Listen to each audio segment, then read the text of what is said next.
Hello, everybody. I'm Natasha Nandini, and today I'm thrilled to introduce Graham Burns, who has an inspiring and multifaceted journey in the world of yoga and Sanskrit. Let me tell you a little bit about him. Graham began his career as a commercial lawyer, practicing in the city. His journey with yoga started in the mid-90s, and in 2000, during a sabbatical, he trained as a yoga teacher in the USA. By 2004, Graham had made a significant life change, leaving his legal career to teach yoga full-time. He became a well-known figure in the London yoga scene, teaching at prominent centres like the Life Centre and Tri Yoga. During the pandemic, Graham moved to Portugal, but continued his teaching journey online, maintaining his strong connection with the Life Centre. Graham has been involved in teacher training for Yoga Campus since its inception and became a faculty member in 2005, specializing in yoga history, philosophy, and Sanskrit.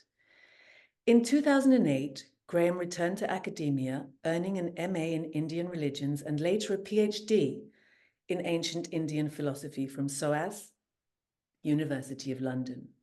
His deep dive into these subjects has been underpinned by a thorough understanding of Sanskrit, a language he has studied intensely. Hello, Graham, and thank you so much for joining me today and taking time out to talk to me. No, it's a pleasure. It's a pleasure to be here. And I just balked slightly at the studied intensely bit because I don't want to over-egg my credentials. No, I'm sure not at all. I mean, my initial reason for reaching out to you was to talk about your how Sanskrit, your studies in Sanskrit has enriched your yoga understanding, your teaching, and your practice. But I'm also interested, as I'm sure others will be too, to find out how you transitioned from being a commercial lawyer in the city to a full-time yoga teacher. How did you make that transition? It's an interesting one, and thank you for asking it. You know, as I'm sure many people watching this will realize that yoga starts to weave a kind of magic when one starts practicing regularly, you know, in the early stages, no doubt attending classes regularly and so on. And I guess I found yoga, as you said, in the mid to late 90s, and that coincided with a time when I wasn't particularly happy in my legal career. I felt I'd reached a bit of a plateau and I wasn't sure where I was going. So I was on a yoga retreat in Turkey, and a group of us were talking together, and we said, oh, wouldn't it be great if we could, you know, take a gap year from our jobs? And we all had serious jobs. And long and short of it is I did, and my wife did, and we traveled around the world, and we spent a lot of time in the year we took off studying yoga. That's as you said, I went to the States. I did some yoga teacher training in the States, but also encountered a lot of wonderful yoga teachers around the world. To cut the story short, came back to the UK, went back to work, but didn't settle, and you know, over the course of the ensuing couple of years, eased my way out of the legal profession. And I'd already started doing some teaching. I transitioned in my day job to working part-time for a short while, so I was able to mix that with teaching a couple of classes a week. So the transition, you know, it wasn't quite such a sharp a break as one might imagine. I think that's a wise way of doing it. You know, you started in 2000, but you made the full transition in 2004, and that's a healthy 4 years of changing. Because I mean, I know many who have just cut and started, and that's very, very difficult. But if you were to do that all over again, what would you do differently, if anything? Slightly, perhaps, going against what you were just saying, I would possibly have done it a little bit faster. Okay. Yeah, I totally agree. You know, an instant transition is difficult. It's difficult to manage on all sorts of levels. Um, whether it needed to take as long as it did in my case, I don't know. Maybe that was just the way that the world had decided that things were going to work out for me. And that obviously that transition period gives one time to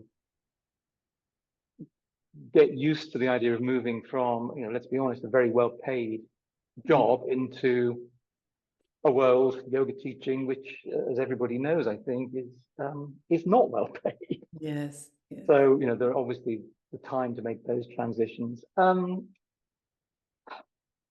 don't know that I would have done a great deal differently, if I'm honest. Okay, well, that's good. But I mean, things are very different now from when you decided to become a yoga teacher. I mean, what advice would you offer those who are thinking about making such a professional change these days? I think that the first thing I would say to anybody is, to be clear in your mind that being a yoga teacher as if you like, a full-time job with nothing else to go alongside it can be a pretty precarious existence. I think there has historically anyway been a lot of romance, you might almost say, about the idea of becoming a yoga teacher. And I'm the last person to want to dispel some of that. But at the same time, trying to make a living purely from teaching yoga, certainly in the environment where I was, which was in London for most of my career, very, very tricky. And it brings with it,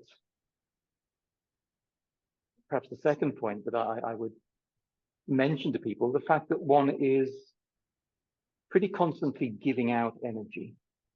And I think people underestimate how much energy one does give out when one is teaching yoga. Great job though it is, it does still involve putting out a lot of stuff. And it's, I think, very easy for new yoga teachers particularly to start to burn out a little bit. And so I think managing that output of energy is a very important element of being a yoga teacher, which I think is sometimes neglected a little bit when people move into that teaching journey. Yeah. And as you said, I mean, maybe not to be going in it full time and only do yoga when you start, because if that's possible, yeah. Especially now that there are so many yoga teachers, even though there are so many more practitioners, the climate is different, very different. I mean, we both met at the Life Center over 20 years ago, nearly. So, and in those days, we didn't have social media, so there was also that. Exactly. But how would you say yoga teaching has changed in the last 25 years? Oh, I think in a number of ways. I mean, you mentioned the Life Center, and I think one of the things that I've been very conscious of is the way that I've got 2 points. I don't know which order to put them in. First thing is, I think classes have got shorter. And I don't know whether this is to do with people's attention spans getting shorter, or what the various reasons for that might be. But I know when I started out at the Life Center in the 1990s, it wasn't uncommon to have a 2-hour class. Certainly, the majority of classes were 90 minutes at least. That's true. And as time's gone on, it seems to have got harder and harder to go to a yoga studio and find a 90-minute class, let alone a 2-hour class. Aside, perhaps you might find those in more specialist places. Maybe the Iyengar Institute does them, I don't know. So there is that element. And I think one of the things that brings with it is that it makes it, to my mind, much harder for teachers to incorporate in a class a full range of what yoga is about. There are those 1-hour classes, and I even now see 45-minute classes turning up on schedules. Great for people who are short of time, but they tend to be very, very asana dominated, very posture dominated. There's not a whole load of time available in those slots for working with pranayama, for working with meditation and all the other bits that really make yoga special. So I think there's that element of it. The other thing I was going to mention was that there has, and I'm not putting this forward as a good thing or a bad thing, but it's just something that's changed, quite a shift in the way that teachers approach what one could loosely call the idea of lineage. The idea. So I remember one very, very well-known American yoga teacher. We were chatting a while, quite a long time ago now, a few years ago now, and she said, if anybody said to me, who is your teacher, or who was your yoga teacher? She said, well, the answer's simple. It was BKS Iyengar, who was his teacher, Krishnamacharya, etc. But for many, many yoga teachers now, I think if one would ask that question, who is your teacher? And who is the teacher of your teacher? You wouldn't be able to get a clear answer because people pick and choose, they dip into different teachers' classes. And again, I'm all for variety. But I think there is also in that process, perhaps a weakening of connection through to the historical yoga tradition, which for me is still very, very important. Yes, there are some very good points there. I mean, there are many more yoga teachers around and many more yoga teachers who are creating their own styles of yoga. Mm-hmm. And this perhaps has something to do with it, but there is also the self-made guru issue, which is another topic that we won't look into necessarily today, but that does make it difficult to just going with what you said. And on that point, just how long would you say it takes someone to become a yoga teacher? Because there is the initial certification, but then there is the unpacking of the tradition. Yeah. I mean, my flippant answer would be that it's probably measured in lifetimes, not years. Good one. I don't know. Certainly, one sees increasingly yoga teacher training courses that are pretty short. I'm not even talking about the become a yoga teacher in a weekend, which you can still find, or you can find on the internet if you look. Yeah. Or, but even courses that last 3 or 6 months. I don't know. I mean, that's not. I think one of the great things about training to be a yoga teacher is, if at all possible, to allow some time for things to assimilate, allow some time for things to settle. And one would hope that if one is able to do that as a student, at the end of the training, when one gets one's piece of paper, one is still a beginner teacher. Let's be clear about that. But perhaps one is finding one's own voice as a teacher rather more than if one has done let's say a 3-month course, where I think there's inevitably going to be an element of this is the way to do X, Y, Z. I think if people train over a longer period of time, then they have more time to ask questions. They have more time, not just of their teachers, but of themselves. How does this, let's take a simple example. How does it feel if I do this posture this way as opposed to that way? And let me experiment with that in my own practice. And through that process, I think a teacher coming off a teacher training course is much more likely to have I'm not a great fan of the word authentic, but have an authentic voice as a yoga teacher, rather than trying to regurgitate material they've been taught. And I have a memory. I wasn't long out of teacher training. I was back in the UK, And one of my then very regular yoga teachers, who had been my main teacher before I went to the US, he asked me to cover his class one day. Mm. And I turned up, and looking back, I know how stupid this was, but I tried to be him. And I know it didn't work. It just felt wrong. I wasn't being me, I was being him. And so I think perhaps the great thing that I hope one can get from a good teacher training is the ability to be oneself as a teacher. And then as one moves into teaching, there's always going to be an element of experimentation. And you know, our greatest teachers as yoga teachers are often our own students. Correct. Because, you know, well, you know this, of course, and we teach something in a particular way, or we just say something. And then we look around the class and think, why are they not doing what I'm asking them to do? and you know, stop back and, oh, probably because I didn't articulate it very, very clearly, or I didn't show it very clearly. So there's that constant learning process that goes on. So you know, to go back to your original question, Natasha, how long does it take to become a yoga teacher? I think it's almost infinite. Correct. You know, and you know, I think the day, as a teacher, I think the day one stops learning is probably the day one should stop teaching. Mm.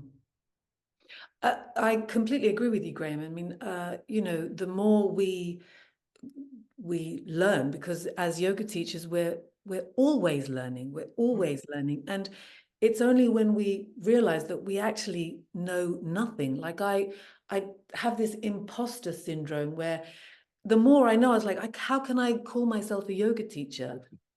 You know.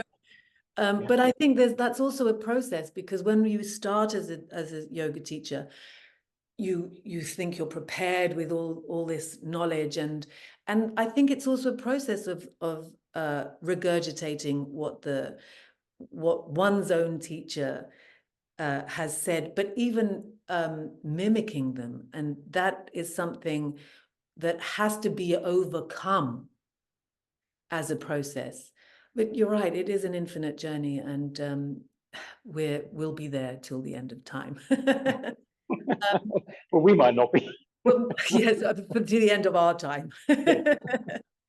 But let's look at your initial interest in Sanskrit, which was the whole point of this meeting in the first place. You mentioned that your first regular yoga teacher skillfully introduced Sanskrit terminology in classes. Hmm. Can you describe how this initial exposure influenced your interest in the language? I mean, I know that you have a background in languages and are a language buff. Yeah, and I think that's a big part of it. You know, I'm not a professional linguist of any sort, but yeah, I mean, back in school days, I was interested in languages. I studied quite a few different languages at school, and you know, kept that on a little bit afterwards. So there was always that interest in language, and I suppose also the curiosity, because back in the day, as well as having some languages background, I also was kind of a historian of sorts at school in school days. It was my main subject at school. And so I was always making that link, I think, between wanting to understand more about where all this yoga stuff has come from, you know, what's its background, what's its history, and knowing that the language of that history, we can put it that way, for the most part, was Sanskrit. And if I had a regular teacher who didn't use any Sanskrit terminology, would that interest have been sparked? No problem. So we just lost Graham there because he was having a power cut in Portugal, but he's back now. And so, Graham, well done for coming back. We were just talking about your exposure and influence of Sanskrit and your interest, how that has influenced your yoga practice and teaching. Yeah, and I think it's as we were saying, one of my very earliest regular teachers was very, I think, very good and very skillful at bringing Sanskrit terminology into classes in a way which wasn't designed to confuse. And it's so easy, perhaps, if one knows some Sanskrit, to start to throw these words into one's teaching, almost as a way of showing off. You know, look what I know some Sanskrit.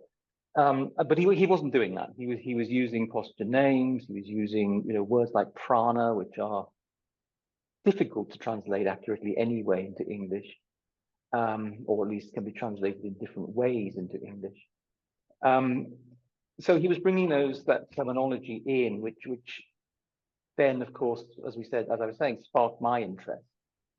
And so I guess the next stage was, while I was traveling on the sabbatical that we mentioned earlier, I started sort of picking up. I was in India for quite a large part of that time. And it's relatively easy, as you will know, Natasha, in India, to go into a bookshop and pick up a book about yoga, and to pick up, you know, translations of historical yoga texts. So I started doing that. You know, I started going into bookshops and, oh look, there's a translation of the Hatha Pradipika, let's say, and started reading those, and in translation, obviously. And again, I guess that sort of started to spark my interest. I wonder what the Sanskrit words are that they're using here. And something I probably should have realized at that stage, but came to realize quite soon afterwards, was that I could go into another bookshop and I could pick up another translation of the same text and read it, and it would say something quite different. Yeah. And in many ways, that was part of the big catalyst to learn some Sanskrit, because, you know, if so-and-so was translating verse such and such in a particular way and somebody else was translating it in a different way, were they both valid translations? Was one bringing a particular perspective, almost inevitably perhaps, into the translation? You know, what were they translating? So could I explore that a little bit more? Yes, I mean, I also similarly, as you know, I have a background in Hindi, and so for me, I would read the Sanskrit, even though I didn't know how to read. I knew how to read the script, but I didn't know I didn't really know the grammar as such. But I would look at the original, and then I would look at the translation. I go, but that doesn't make sense. Just from what I knew from the Hindi. Yeah. And but also what we know is that so many Sanskrit words have 50 different meanings. And that's what's fascinating, because for me anyway, it gives me such a, like, every word in itself has a visual description of what it's conveying. So it's not just a name. Yeah. It gives you on a platter the meaning, so to speak. I guess that's right. I mean, there's that wonderful quote, isn't there, from, I think it's from Wendy Doniger, who said, you know, every Sanskrit word means what it means, or it's the name of a deity, or it's a position in sexual intercourse. And yeah, that may not be a totally accurate representation of the language, but it is definitely true that one can take certain words in Sanskrit, and obviously depending on context, but also depending on one's own perspective, they have different meanings. They can be given different interpretations. You know, the word yoga itself is a classic example of that in many ways. That's true. I mean, there's I saw recently a debate that yoga does not mean union, and you know, then you just sort of watch. Yeah. You just watch what everyone's discussing. It's true. It also depends on the stance that you're taking. Like, I have one book on the Sri Yantra, and at the very beginning it says it translates the first verse and gives a translation in 14 different schools of thought. Mm-hmm. So there's one. So just to give an example of how many translations there are. Don't just walk into one bookshop and pick up one book. Absolutely. And, that's why I think that there are a couple of people out there who have done a similar exercise with the Yoga Sutras of Patanjali, presented a book which basically gives 6 or 8 different translations of each verse. And I find that very useful. Though I still like to go back to see what the Sanskrit For says. sure. But I find that very, very useful, having the different range. And again, it's something that sticks in my memory from quite a long time ago now. I was looking at a translation of, I think it was one of the Upanishads, and the translator making a big deal about God. Now, the Upanishads, yes, they do talk about God and gods, but it's not a central theme of what the Upanishads are generally about. And I thought, what is this guy translating as God? So I dug out the Sanskrit, and the word that he was translating as God was prana. Now, prana, probably initially meaning breath, as we then know, came to denote a broader sense of energy, life force, whatever you call it. And, I know, as it happens through my, my doctoral studies, I could probably concoct an argument translating prana as God in one particular context. But, as a generic translation of prana, I thought that was just odd. But if all I had done was pick up this person's translation of that text, I would have looked at it from a very theistic perspective, which it didn't necessarily justify. So that's just one example, I think. Sure. I mean, it's very obvious how, because you do incorporate Sanskrit obviously in your teaching, and you teach. You have even a separate module, I think. So, I mean, I was going to next ask if you could walk us through your process of self-studying Sanskrit and the resources you used before returning to university. I think, you've kind of nearly answered that question. Well, yes and no. I mean, I obviously it's one thing to pick up translations and this word and this word, but as you yourself said earlier, Natasha, that's not going to give you any background in the grammar or the syntax or the language. I approach it in a couple of different ways. I'm not very good at disciplined self-study of things, but I remember the first thing I did, I think, was I picked up Teach Yourself Sanskrit in a public library. Very different. And looked at it and thought, ooh, this looks a bit hard, and never really devoted the time to it. I did also pick up a slightly more accessible sort of Sanskrit primer, we might say, an introduction to the language, which I took with me on a yoga retreat many years ago, where I did have a bit more time and space and perhaps a bit more discipline to spend some time studying and trying to learn some basics. And then from then on, I suppose it was, to an extent, it was just that sort of cumulative process of dipping into these self-study guides until I was back at university, back, as you said, at SOAS. And, it was very obvious that I needed to know rather more Sanskrit than I did. I remember when you were doing your master's, actually, when we were both at the Life Centre. But then to go on to do your PhD, I mean, that's an even bigger jump, because I studied Sanskrit at IGCSE level, and for me that was, we had to translate into Sanskrit and into English from Sanskrit. But if you're teaching yoga students Sanskrit, what is it that you actually focus on? Because it's not like they need to have the same grammar. Of course, they need vocab, etc. So how do you deal with that? I mean, there are two angles to this. One is how do I teach people who are training to be yoga teachers? Mm. and what is important to them. And to me, the most important thing for them is is learning to pronounce Sanskrit words accurately.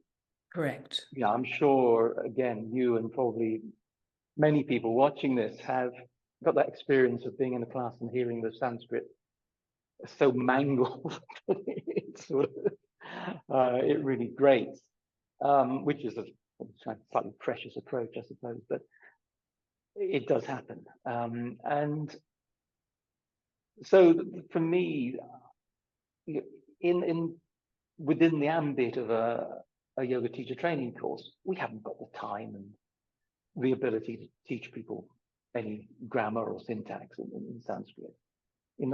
That's a complicated job. So my first focus is very much on pronunciation, getting people to understand concepts that are relatively unusual, particularly to native English speakers, and long and short vowels, and where do you stick your tongue when you're pronouncing certain consonants and all that sort of stuff. So learning that, and learning some vocabulary, some of the words that crop up regularly in the names of yoga postures, for example, like different parts of the body.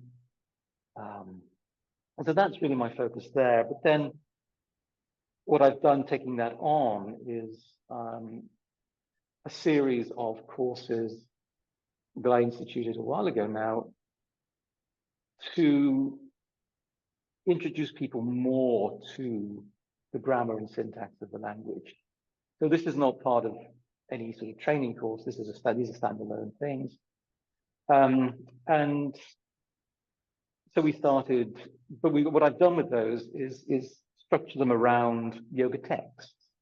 So as well as looking at the language, we can also look a little bit at the meaning of, let's say, the Yoga Sutras, or we've just finished one on chapter 6 of the Bhagavad Gita.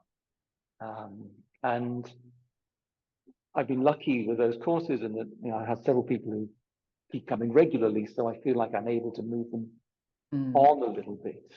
And we get them, and some people, I'm delighted to say, some people are as nerdy as I am about learning what a past passive participle means, and what a gerund is, and things like that.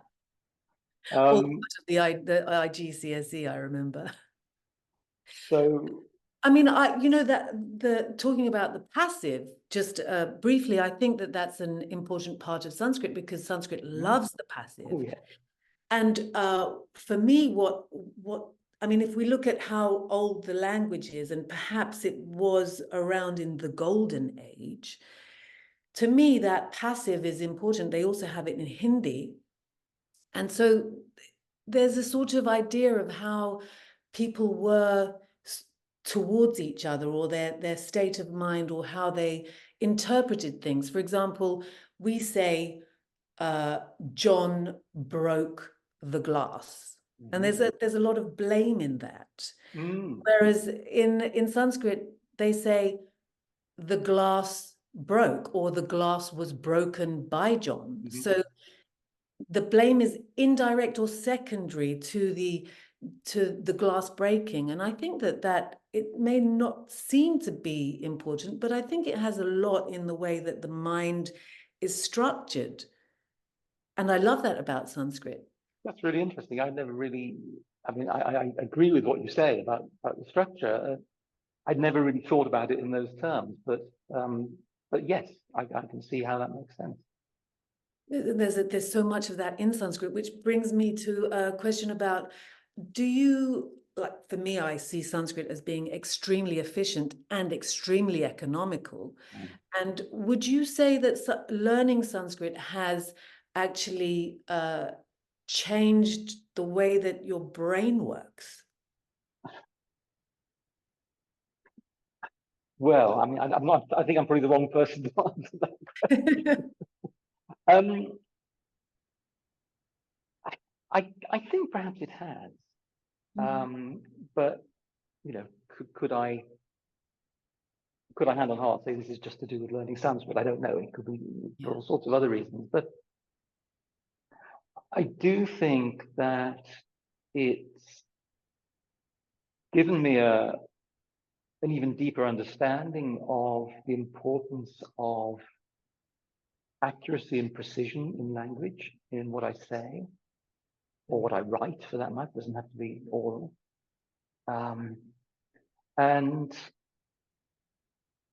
it's funny that you mentioned the passive and its use in Sanskrit, because one of my teachers at SOAS, who's a Sanskritist himself,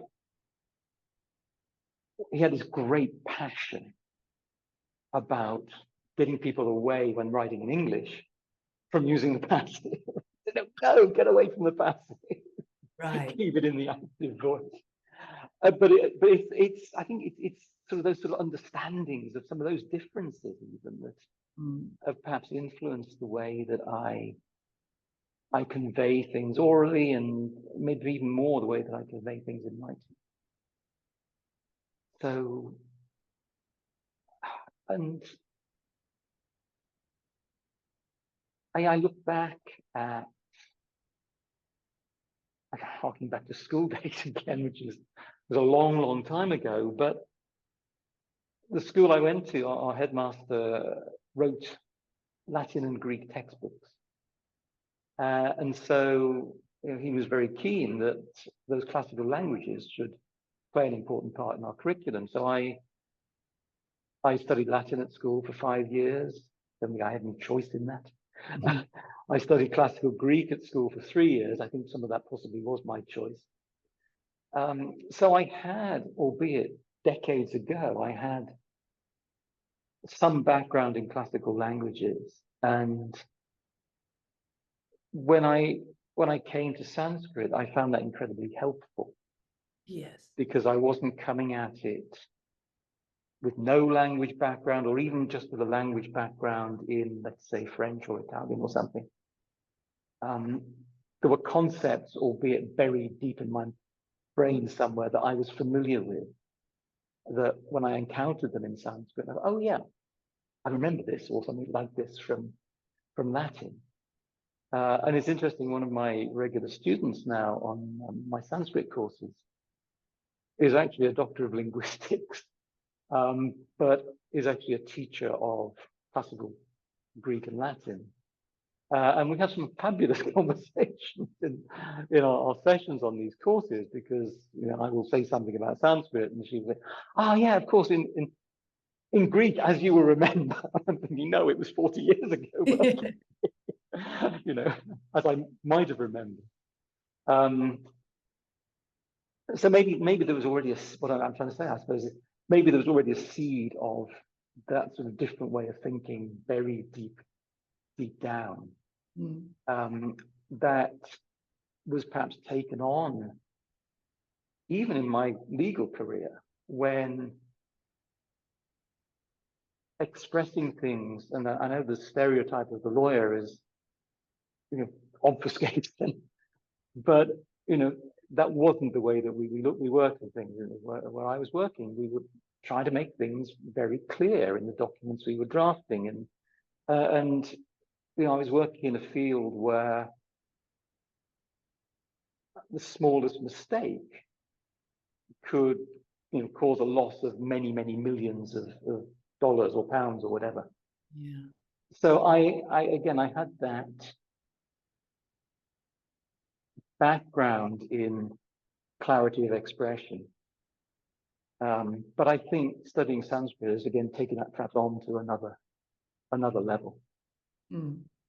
That would be the way I think my mind has changed, my brain has changed. Yeah, I mean, it's clear from what you've been telling me that Sanskrit is an important part of the umbrella of yoga. A lot of people are not interested in 45-minute class people, let's say, they're not necessarily interested in that. But as teachers, to keep yoga and not to dilute it to just a 45-minute class as an example. What you've said, I think people will understand how important Sanskrit is when they're studying. And so you've already mentioned the courses that you hold, and do you have any future aspirations with regards to Sanskrit and yoga, or are there any particular projects or goals you're working towards? No, not really, if I'm honest. It's fine. Just to You've go already back, if got I a lot might, though. going on. Sorry? You've already got a lot going on. Well, I mean, I think that the courses that I've been teaching will continue, and I think, and those for me are a great learning experience because to go back where we began, and I don't over-egg my Sanskrit credentials. If I pick chapter 6 of the Bhagavad Gita off the shelf and read it in Sanskrit, I'm looking things up all over the place to try to be able to explain these things to students within classes. I think if I could just come back briefly, Natasha, on the beginning of what you just said. For me, as a yoga teacher, having some understanding of Sanskrit is also partly about respect for the yoga tradition. Sanskrit is fundamentally, I know not every yoga text has been composed in Sanskrit, but fundamentally Sanskrit is the language of yoga through the centuries. And I do feel strongly that having some understanding, however superficial it might be, of Sanskrit and what some of the ancient texts say in Sanskrit, shows a degree of respect for where yoga has come from. So I do think it's important from that perspective as well. But in terms of plans, in terms of going forward with Sanskrit, I'm not the world's greatest planner. Things will fall into place. As it unfold as and when. Yeah, but the courses I'm teaching will continue, I'm sure. I just need to find something else to, maybe another chapter of the Bhagavad Gita to go and study. Well, I mean, I'm actually interested in taking this course because it's lovely to have other people to discuss things that I also enjoy, rather than just reading them by myself all the time. It's nice You'd be very welcome, of course. Thank you. Well, Graham, thank you so much for taking the time to talk to me today. And just for those who are watching, if you are interested in learning with Graham, I will put his contact details below. And please stay tuned for the next interview, which will be coming up soon. Graham, I think that we will be seeing each other again soon. So I'll just say goodbye for now. And thank you once again. Goodbye, everybody. Thank you, Natasha, and apologies once again on behalf of the Portuguese electricity system. Thanks, Graham.